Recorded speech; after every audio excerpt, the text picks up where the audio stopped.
Ambassador Grok of the Kthar species straightened his ceremonial collar for the third time in as many minutes, mandibles clicking in what his aides recognized as a dangerous rhythm.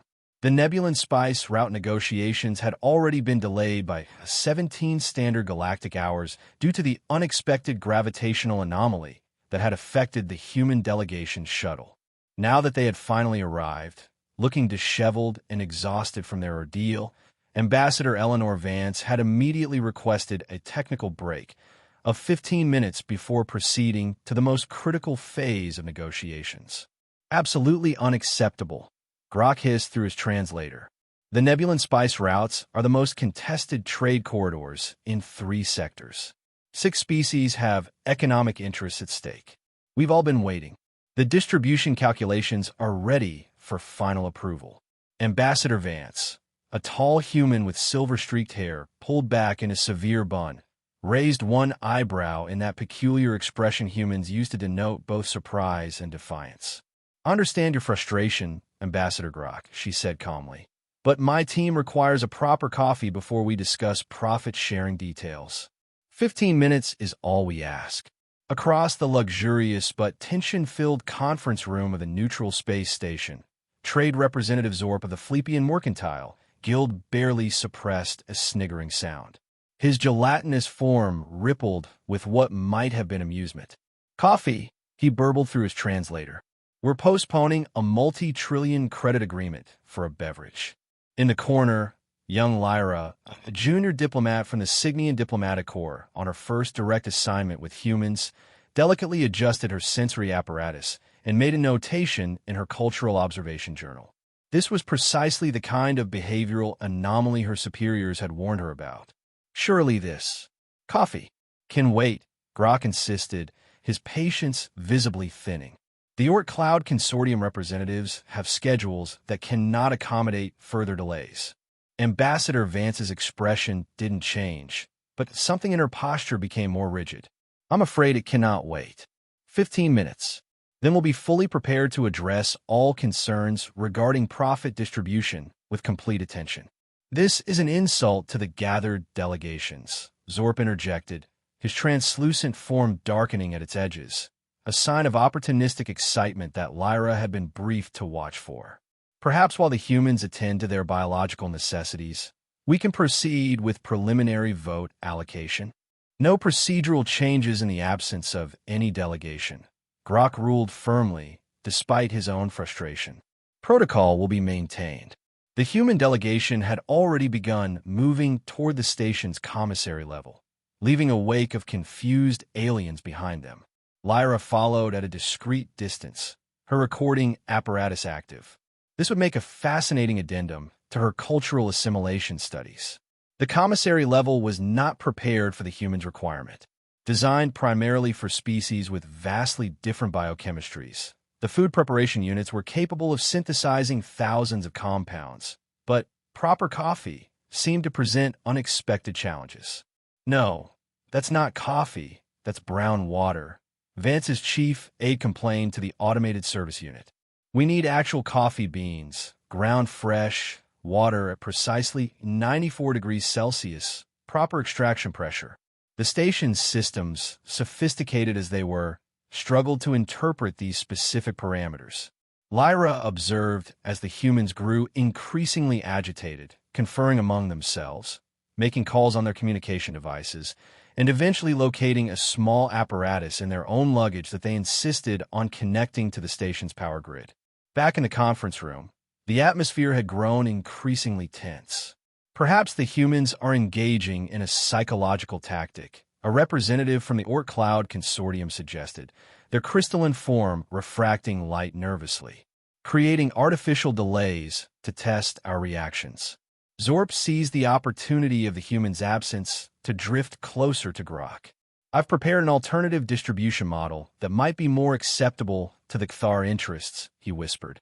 "Perhaps we could review it informally while we wait?" Grok was about to respond when the door slid open and the human delegation returned. Lyra, slipping in behind them, was immediately struck by the transformation. Ambassador Vance's posture had changed completely, relaxed yet alert. The tired shadows under her eyes remained, but her gaze was sharp, focused. She carried a small container of dark liquid that emitted a strong, bittersweet aroma that Lyra's sensors identified as containing numerous alkaloid compounds.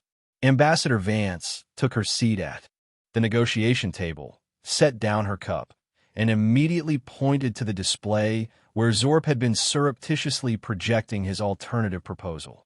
I notice you've suggested a 17% reduction in Terran access to the secondary Nebulan route in exchange for preferential loading rights at the Antares Junction, she said, her voice steady and precise.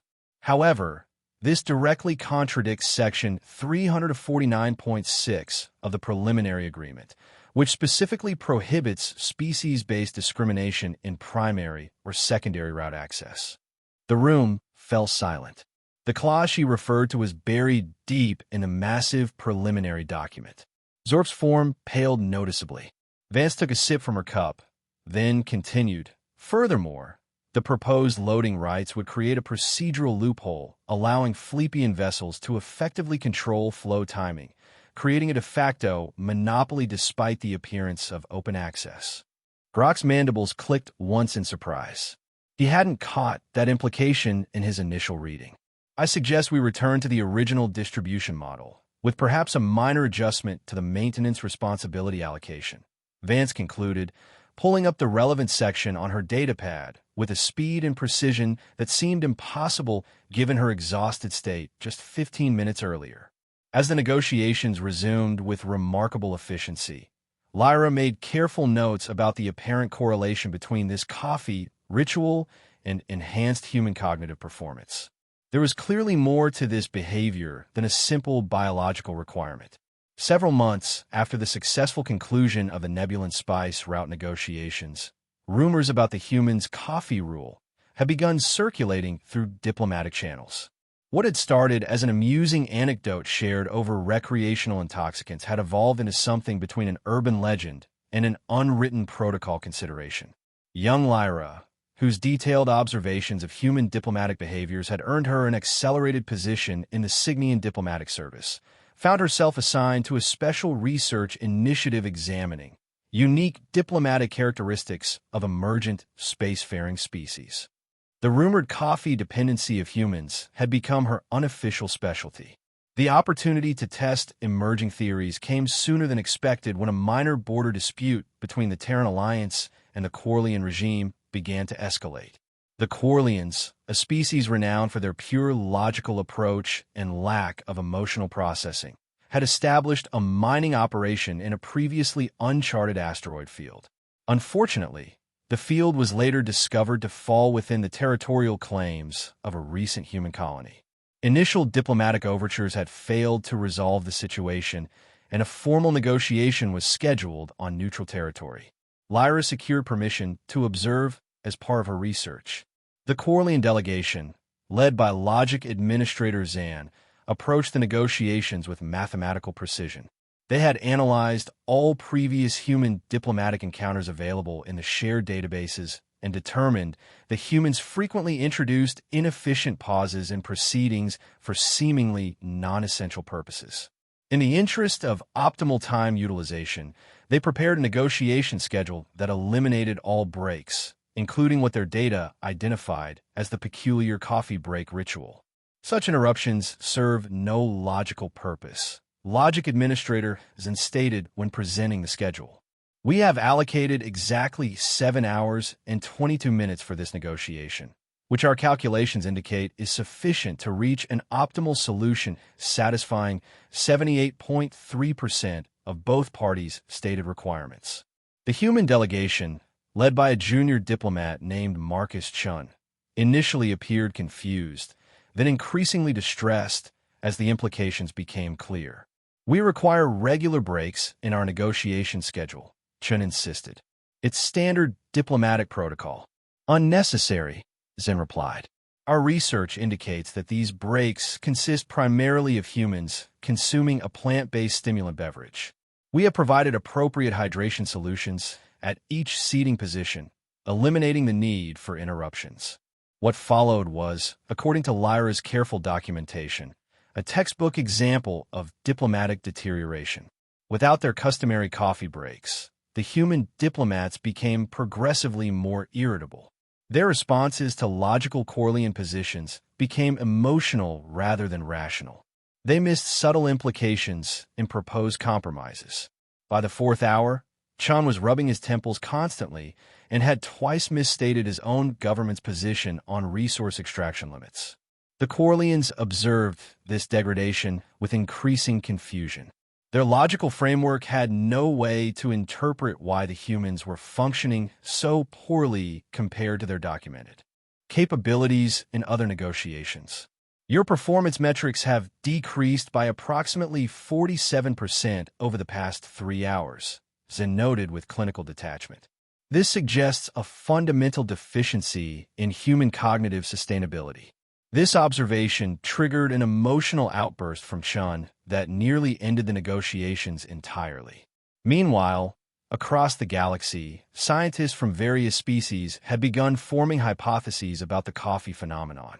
A Cathar biochemical research team, spurred by Ambassador Grok's influential report on the nebula negotiations, focused on the chemical composition of coffee and its interaction with human physiology. The beverage contains multiple alkaloid compounds, primarily caffeine, noted lead researcher Kraz during a presentation to the interspecies scientific exchange. Our analysis suggests these compounds temporarily enhance neural transmission in human brains, improving cognitive function and alertness. But that doesn't fully explain the observed effects, countered a Xylosian neurological specialist. The enhancement seems disproportionate to the chemical stimulation alone. Lyra, attending the exchange remotely while monitoring the failing Corlean negotiations, contributed her observations. The ritual aspects appear equally important. Humans become distressed when the preparation doesn't meet specific parameters, even if the chemical composition is identical. The Cathar research team, confident in their biochemical approach, proceeded to develop a synthetic coffee substitute that contained precisely calibrated levels of the active compounds found in the human beverage. They arranged to test this substitute during a low-stakes trade discussion between Cathar and human representatives. The results were disastrous. The humans who consumed the synthetic substitute became jittery, paranoid, and even less focused than they might have been with no stimulant at all.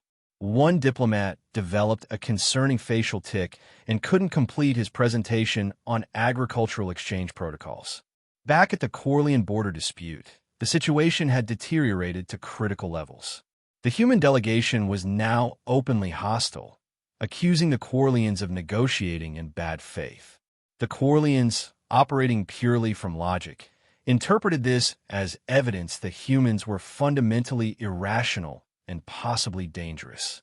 Military vessels from both sides began moving toward the disputed territory.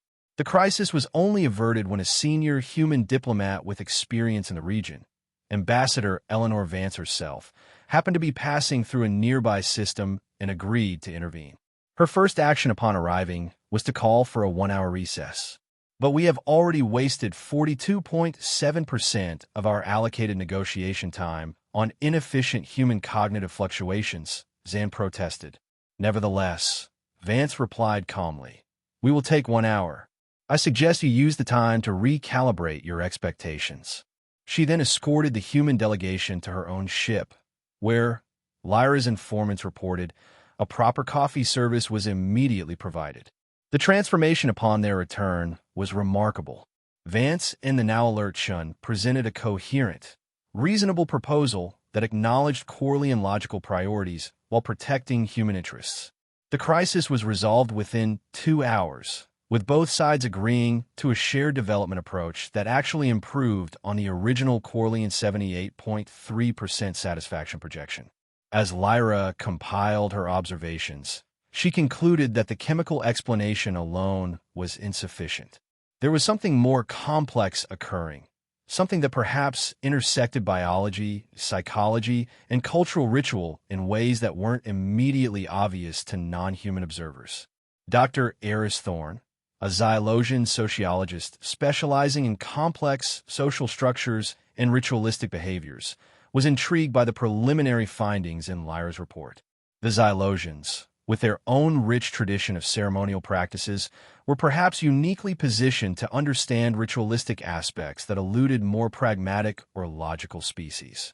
The failure of the synthetic chemical approach is particularly telling, Thorne noted during their initial consultation with Lyra.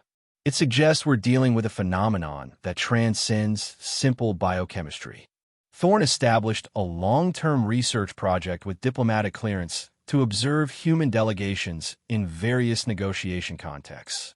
Using non-invasive sensors calibrated to human physiological baselines, they track subtle changes in vital signs, voice patterns, micro-expressions, and cognitive performance metrics before, during, and after coffee consumption. The initial findings confirmed what many interspecies diplomats had already begun to suspect. Human diplomatic and cognitive performance did indeed improve dramatically following coffee consumption. However, Thorne's methodical approach revealed something more interesting. The improvement varied significantly depending on contextual factors that had nothing to do with the beverage itself. Look at these comparative analyses, Thorne explained to Lyra during a secure transmission. When humans consume coffee from containers they describe as proper mugs versus the standard station-issued hydration vessels, their cortisol levels decrease by an additional 18%, and their problem-solving capabilities increase correspondingly. Further observations revealed additional factors. Temperature preferences were highly specific and seemingly arbitrary. The aroma was nearly as important as consumption. Self-preparation versus automated dispensing had measurable impacts on satisfaction. And perhaps most surprisingly, casual conversation during the coffee ritual appeared to be a critical component despite seeming irrelevant to the beverage itself. Most tellingly, disruptions to the ritual, such as coffee served at incorrect temperatures, in inappropriate containers, or with interruptions during consumption, produced negative impacts comparable to or worse than no coffee at all. We're seeing a classic ritual transition space, Thorne hypothesized. The coffee break serves as a psychological boundary that allows humans to shift from one mental state to another. The beverage itself is merely a focal point for a complex neurological and psychological process. Thorne became convinced that the ritual aspects, rather than the chemical components, were the key to understanding the phenomenon. But they needed more conclusive evidence, a controlled experiment focused specifically on manipulating the ritual elements while holding the chemical factors constant. The opportunity presented itself when a critical negotiation was announced between the Terran Alliance and the Valonian Empire regarding planetary shield technology sharing. The negotiations were crucial for both sides. Humans needed the superior Valonian shield technology to protect their expanding colonies, while the Valonians sought human innovations in shield modulation that could counter a specific threat to their core worlds. The Valonians, an avian-descended species known for their elaborate social hierarchies and ceremonial displays, approached diplomacy as yet another venue to demonstrate their cultural sophistication. Learning of the humans' apparent attachment to their coffee ritual, the Valonian diplomatic corps determined to demonstrate their superiority by providing an enhanced coffee experience for the human delegation. "We have researched your traditional beverage requirements and improved upon them," announced senior diplomatic plumage displayer Cavarex at the preliminary meeting. "You will be provided with Valonian crystal drinking vessels of the finest quality, personal hovering attendants to maintain optimal beverage temperature, and continuous fresh preparation throughout the negotiations." Ambassador Vance's face maintained its diplomatic neutrality, but Thorne's sensors detected an immediate spike in stress indicators among the human delegation. Thorne, who had secured limited background access to the negotiations through academic channels, immediately recognized the potential problem. The Valonian improvements would effectively destroy every contextual element that made the coffee ritual effective for humans. The hovering attendants would eliminate privacy and casual conversation. The elaborate crystal vessels were entirely unlike the sturdy, ceramic mugs humans preferred, and continuous service would prevent the clear boundary between negotiation and break time. Through careful back-channel communications, Thorne arranged for a minor incident involving the Valonian automated serving system. During the resulting confusion, a local assistant, actually one of Thorne's research associates, quickly established a simple coffee station in a quiet alcove near the human delegation's preparation rooms. The station included a classic Earth-style brewing machine, solid ceramic mugs, specially requisitioned based on preference data from Vance's previous diplomatic engagements, and even a particular type of baked sweet that Vance was known to favor. Most importantly, the setup ensured the human delegation would have 15 uninterrupted minutes to perform their ritual in familiar conditions. The results exceeded even Thorne's expectations. When Ambassador Vance and her team returned to the negotiation chamber, the transformation was remarkable.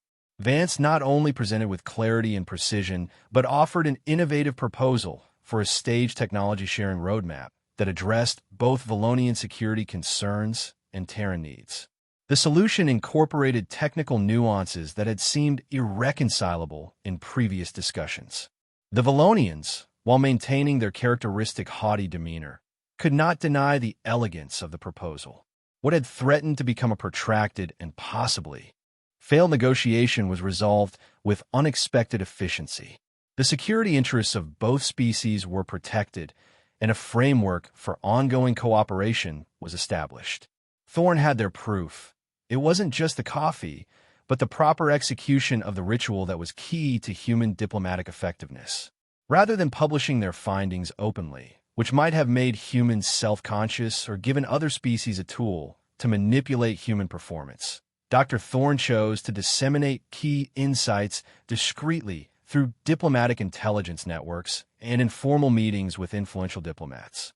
Lyra, now promoted to a senior advisory position within the Cygnian diplomatic corps, was among the first to implement the practical applications of Thorne's research. When negotiating with humans, she instructed a group of new diplomatic attaches, ensure they have access to their preferred ritual spaces. Never rush them through what they call coffee breaks. These aren't mere biological requirements, but essential cognitive transition points. Across the galaxy, diplomatic practices began to shift subtly. Space stations hosting major negotiations quietly updated their human accommodation protocols. AI scheduling systems were programmed to incorporate appropriate breaks when human delegations were involved. Some particularly astute diplomatic corps even established specialized ritual consultants who could advise on optimizing conditions for human cognitive function. The changes were never officially acknowledged in diplomatic manuals or formal protocols. Instead, they spread through the informal networks that exist in any professional community, becoming part of the unwritten knowledge passed from experienced diplomats to their protégés. If you're handling the Arcturus defense coordination talks next month, a senior Rigelian diplomat might casually mention to a junior colleague, make sure the humans have access to their traditional preparation space at least every 3 hours. Mark it as biorhythm synchronization break in the schedule if you need to. Trust me, it makes everything go smoother.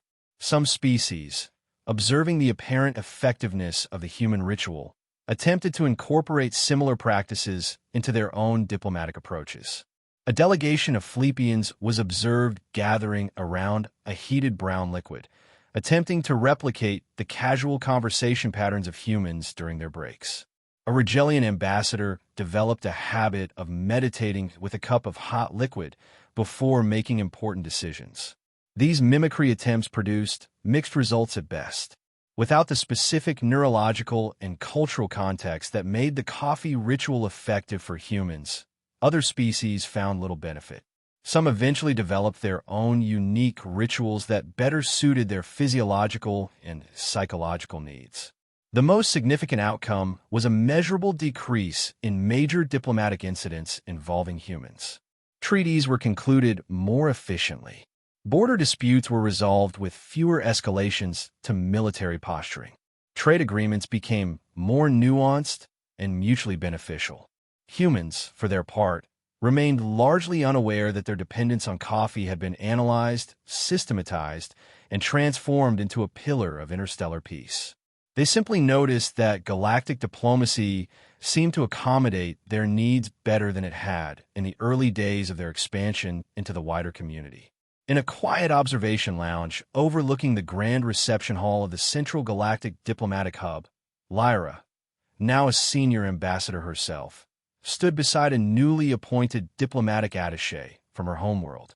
Below them, representatives from 17 species mingled before the signing of a major multilateral defense treaty.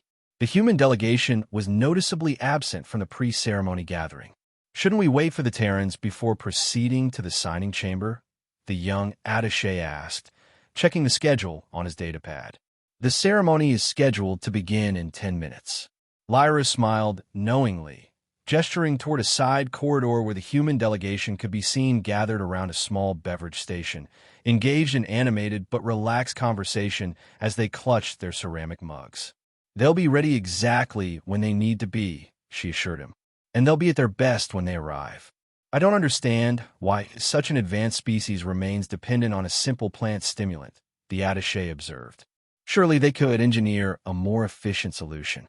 "It's not about the stimulant," Lyra explained. "It's about the moment of transition, the ritual space they create for themselves between one mental state and another. That's why," she added with a knowing smile as they watched Ambassador Vance take a final sip from her mug and gesture for her team to proceed toward the ceremony hall. "No diplomatic treaty is valid until—" The humans finished their coffee. The humans, blissfully unaware that their caffeine dependency had been elevated to the status of galactic diplomatic doctrine, moved toward the signing ceremony with alert eyes and sharp minds, ready to help shape the future of interstellar relations one sip at a time.